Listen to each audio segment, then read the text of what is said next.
nó mà nhục chập lợn rộn đầu thì nhục chập lợn này con nó tụi cái cù đa nó mà nhục thế rộn đầu lỗ mình tôn lặng nữa ta nữa ở bên nó tận tên làm gì cả cho cái tưa lù lù cá nó tôi có cái cơ thì mà rồng câu thì đâu không ta nữa chả có gì nữa nó nói rằng nó vẫn chỉ cậu dị lui liền được cho nên cậu chi còn nó cũng chỉ thay số quá nó cũng thay cho cái sai thế này thì ở nơi chẳng năng nó nông thế gì mà ít xe thì thuộc cái nào còn nhỏ lại, thế là cái này chỉ nhỏ đó, chỉ tầm nó thì nhỏ đó, thứ sẽ là cái rong gô,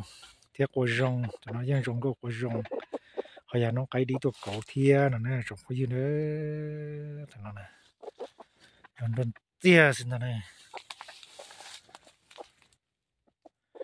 và tôi hay rong như quả thật thế này.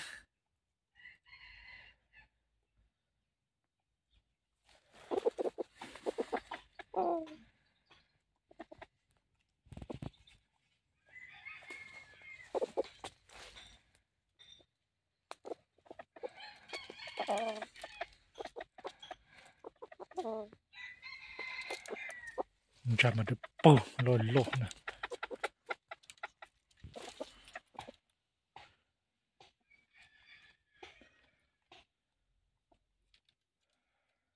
ra chỉ được bù nè,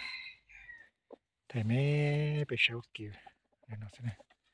số cô giờ ní bố ní nó này, tụi nó cũng biết cho là chỉ số cô ní nó lại này.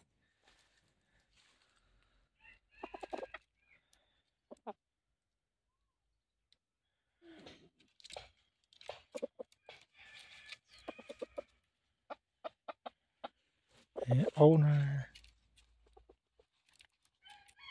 cứ bảo tôi ô cái trâu tali xí ô thật thế sao ô cái sao